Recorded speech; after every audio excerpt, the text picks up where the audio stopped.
Good morning student 11th B. बेटा अभी तक आपको शर्मा सर व्यावसायिक संगठन के स्वरूप में सहकारी समिति समझाए।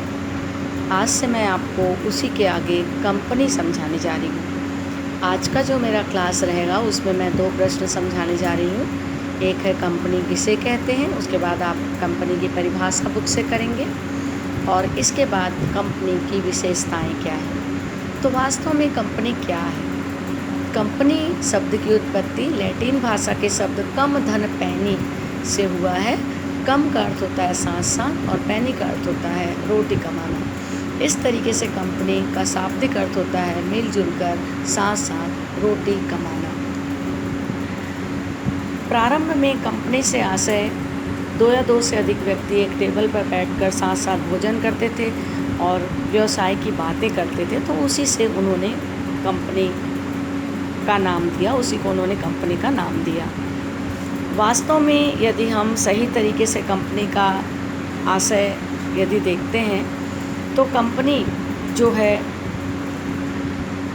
विधान द्वारा निर्मित एक कृत्रिम व्यक्ति है जिसका समामेलन कंपनी अधिनियम के द्वारा किसी विशेष उद्देश्य के लिए किया जाता है, जिसके सदस्यों का दायित्व सीमित होता है और इनका अस्तित्व कंपनी से बिल्कुल पृथक होता है, जिसकी पूंजी हस्तांतरणीय अंशों में विभाजित होती है और जो अपने सार मुद्रा का प्रयोग करती है, मतलब कंपनी का एक कॉमन सेल होता है। बहुत सामान्य शब्दों में हम यदि कहें तो कंपनी 2 या 2 से अधिक व्यक्तियों के द्वारा निर्मित की गई लाभ कमाने के लिए बनाई गई एक ऐच्छिक संघ है। तो ये मैंने बताया कंपनी का आशय संक्षेप में और विस्तृत शब्दों में। इसके बाद हम देखें कंपनी की विशेषता। तो पहला है कृत्रिम व्यक्ति, आर्टिफिशियल मैन। वास्तव में कंपनी विधान द्वारा निर्मित एक कृत्रिम व्यक्ति है जिसमें हाड़ मांस नहीं होता, लेकिन फिर भी यह एक जीवित व्यक्ति की तरह काम करती है। मतलब इसने माँ के गर्भ से जन्म नहीं लिया है, लेकिन फिर भी यह उसी प्रकार से व्यक्ति की तरह ही कार्य करती है। कंपनी की अपनी एक कॉमन सेल होती है, सार मुद्रा होती है।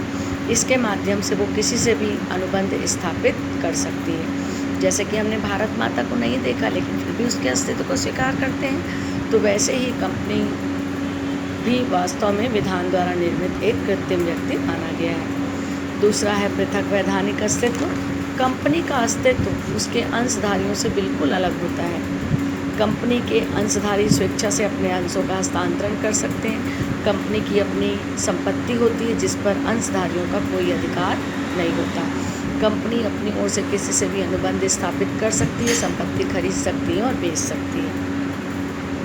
इसके बाद दूसरा है सीमित दायित्व।